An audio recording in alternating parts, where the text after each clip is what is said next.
Hello everybody, welcome back to the channel. In today's video, we're going to be putting a 3-inch lift kit on the truck. I'm really excited about this. It's something I've wanted to do since I got the truck. And even after I got the new wheels and tires, which raised the truck up a bit, I still wasn't really happy with its height. And the only thing though is we're only putting a 3-inch lift kit on the front of the truck. We're not doing the back. I'll touch more base on that later. There's some reasoning behind that I'll talk about whenever we get to the measurements of the truck on the height it is now.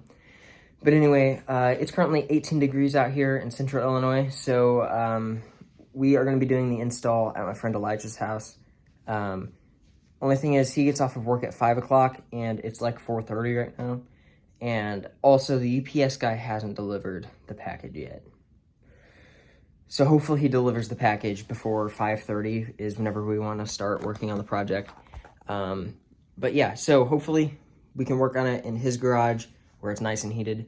But anyway, I'll catch back up with you guys whenever I'm at his house and with all the tools and everything. All right, so we made it to my friend's house, and we have the truck here in the garage. We're about ready to install this, but I gotta go over the tools that you will need to do this if you follow along. And then I'll get to the measurements of the truck while it's before the lift. All right, so here are the tools that you'll need. You'll need a ratchet, of course. You'll need a size 8 and a size 6 Allen key. You'll need either an adjustable or a 24 millimeter wrench. Also, a 15/16 wrench will work. And you'll need a 3/4 inch wrench, a T55 Torx for your brakes, and a 15 millimeter and an 18 millimeter socket for the hub and brake thing, or brake caliper mount. And then you'll also need the grease, because you're taking off the brake posts, so you'll need to grease those back up. And then also you might want to bring a C-clamp and a metal plate so you can compress the brakes if they get stuck. You'll need chicken wire, you'll need the spindles, you'll definitely need a hammer, and some lights probably. I don't recommend using the impact on anything on these, just because this is a 26-year-old truck. You don't want to break anything. But use an impact for the hubs, because I'll talk about it later, but I brought the impact for that. Anyway, let's get to the measurements. All right, so the front of the truck sits at 34 1/4 inches. I am running, I believe these are, 285/70/17s, so these are probably your bigger tires than your stock truck. And just because we're measuring the back of the truck sits at 36 flat. So what I meant by we're not raising the back, that means there's a 2-inch difference in height of rake, basically.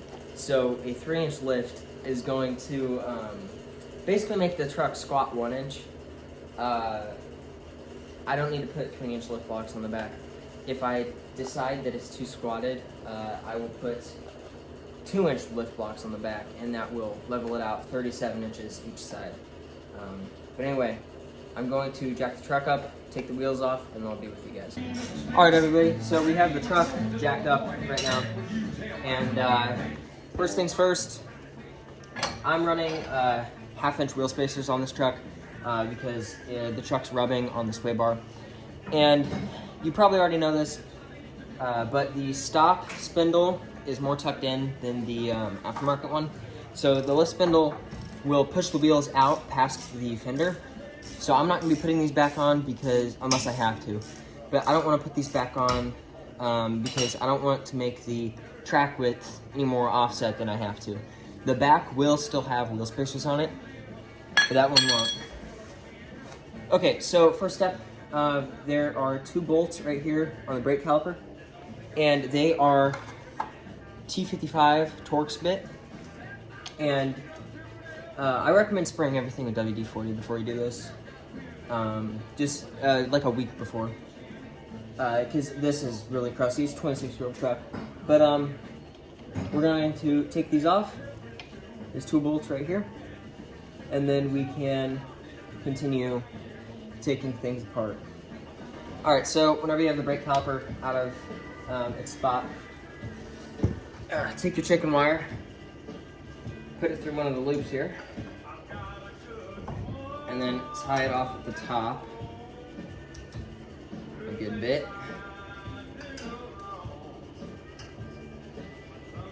And then we can drop it off the side and hang it from the shock tower, just like that. And that should be enough support to keep it there while we work on stuff. Okay, so next on deck, we're gonna take off the pads. And then after we take off the pads, we can take off this brake caliper bracket, which is this. This is an 18 mil on both sides. I can move that. I'll move it to this side.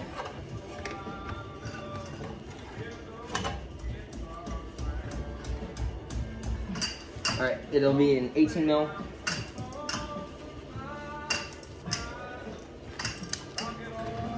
All right, so that's what one of the bolts look like. I had to fight like hell to get that off, but it's off.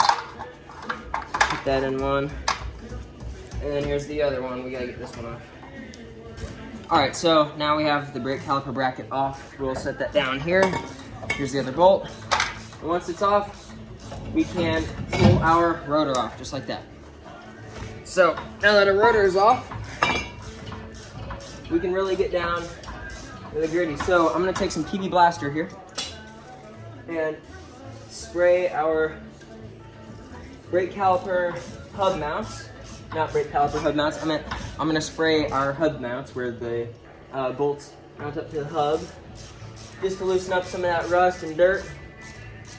And then we can now take a 15 millimeter ratchet, and behind here there are 3 bolts, and you'll want to break those 3 loose. All right, so I'm moving the caliper over here to this side because now it's time for the tie rod to come out, because I don't want to take out the lower yet. So this will be a 3/4. This will be a 3/4 inch wrench, and just come down right here, and then get it out. All right, so the tie rod is now out, and I'm gonna take a metal hammer right here on the knuckle where the tie rod meets. If the tie rod doesn't just come right out, you're gonna wanna hit right here with a hammer.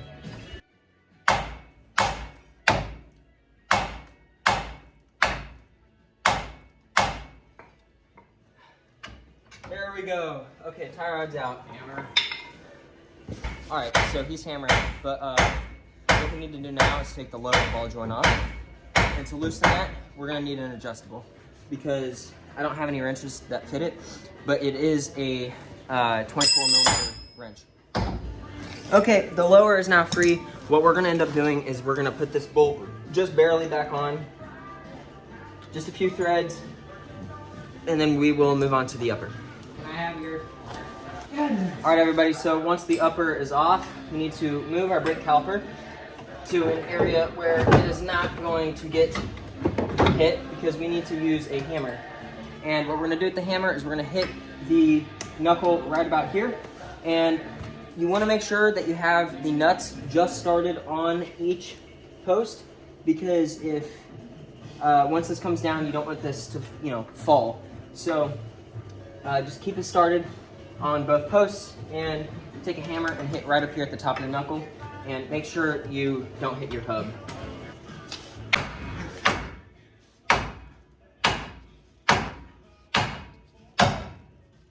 There we go. All right, so we got the lower ball joint now loose, so we're gonna knock this off the thing. Big rip. We didn't hit the fender. It's okay. Fender flare's going on this hog anyway. But lower ball joint's now broke loose, so we're gonna take it off, and then we will start taking this off.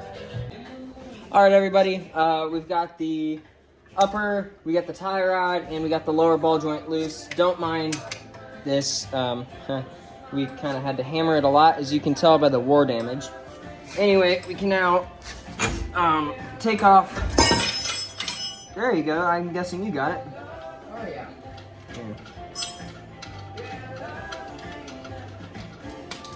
Now take off the knuckle, stock one here. The reason my back is open on this is because the cap actually fell off, so I gotta press that back in, as you can see right here. But anyway, once I get this hub off, I've got all the bolts out, and once I get this hub off, I'll go ahead and compare the old spindle to the new spindle directly side by side to show you the differences. But anyway, now what you gotta do is take a hammer and a screwdriver and pry in between here to get this old hub off. All right, everyone, we got the hub off the old spindle here. As you can see, this one took quite a beating, so this comparison isn't really gonna be that great. But things that you can see right off the bat is that this hub mount is dropped way lower than this. As you can see, there's so much dead space here that GM could have used to drop the hub. I don't really understand why they didn't. Then you can also see the shaft on both of these is longer, and this one's more, it comes out more of an angle. This one's just more straight up and down. The brake caliper mounts, that wise, they're just a little thinner on the new one than that. But overall, they're pretty similar. It's just the way that they're configured is different. Tie rod location's just about the same.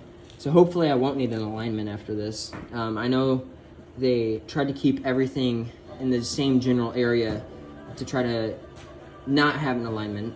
But anyway, we're gonna go ahead and get the hub on the new one, and then we'll start installing it.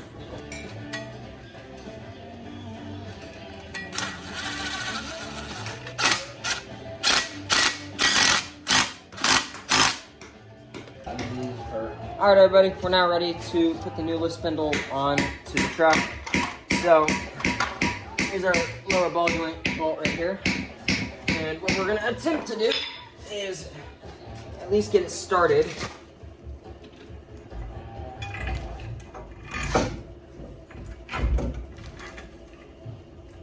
No. All right, everybody, I got the lower one pretty nice and cinched down. So now I need to get the upper one pretty good. And the tie rod bolt has been started and is in. So now I'm going to get this one started, get it nice and lifted up, and then actually, first of all, before I do this, you need to put the brake line underneath the upper control arm, otherwise you will snag. So make sure you put this brake line underneath. But before we do that, I'm going to tighten this lower one down a little bit more and then get this tie rod in here nice and tight, and then I'll catch back up with you guys. All right, everybody, we have the ABS, I just plugged that in, but we have everything torqued down to spec. So now we are ready to put the brakes back on. Again, make sure you put your brake line behind the shaft of the knuckle, otherwise it will snag. So we can take our rotor and line it up.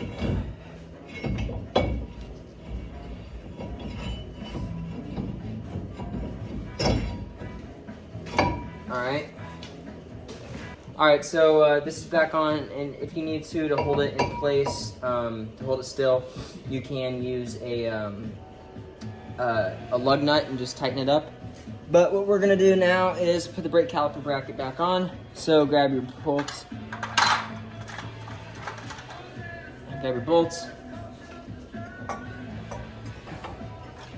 And then feed it through the holes. All right, and a little tip, grab your brake caliper pads and put them on while you still kind of have some movement. I know that definitely helps, having a little bit of movement here. All right, so once the pads are on, then we can take our brake caliper off of the shock tower and line it up. But first, make sure you torque down your brake caliper bracket. All right, now that I got the brake pads on and this torqued down, we can get the caliper on. It's pretty simple. It is just essentially putting it back where it was, just like that, and then we will re-grease and wipe off our caliper bolts and get those bolted in. All right, everybody, this is what it should look like whenever it's done. This is just the passenger side. We still have to do the driver's side. But as you can see, nothing drags. You know, it sounds good. Everything bolted up just as it should have. I did have to disconnect these from the upper control arm. Hopefully it doesn't snag. If I need to cut those, I will. But yeah, this is what it'll look like. The ABS sensor is fine how it is, just loose like this. I don't think it'll matter that much. But anyway, we're going to put the wheel on and wrap it up. So I'll see you guys whenever it is done.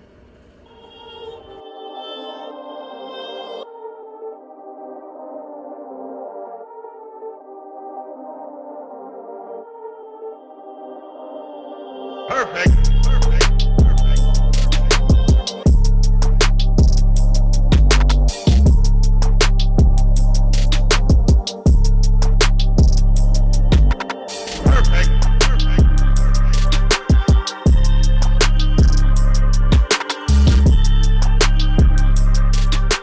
All right, guys, well, the lift has been completed. I hope everybody likes it. It is a hair squatted. I think it looks great. I don't think that it's that bad. And I've wanted the truck to be this high for so long. I was never really happy with the height that it was whenever I got it. So I am beyond stoked to have a truck that is this high, because it looks beautiful. Anyway, this is the last video of the year, so that means we have officially made the goal of putting a lift kit on the truck within a year of owning it, and I couldn't be more happy about it. And I hope everyone had a Merry Christmas, and I hope you guys have a Happy New Year, and I hope you guys enjoyed the lift. So let's go ahead and get into the measurements after the lift. All right, everybody, so for the front of the truck, it sits at 37 even off the ground, from ground to fender. And the back of the truck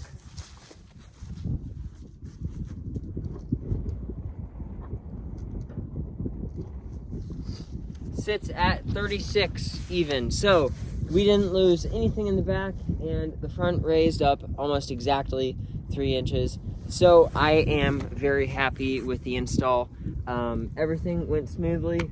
We did have some issue getting a hub off and a lower ball joint, but with that being said, everything worked good.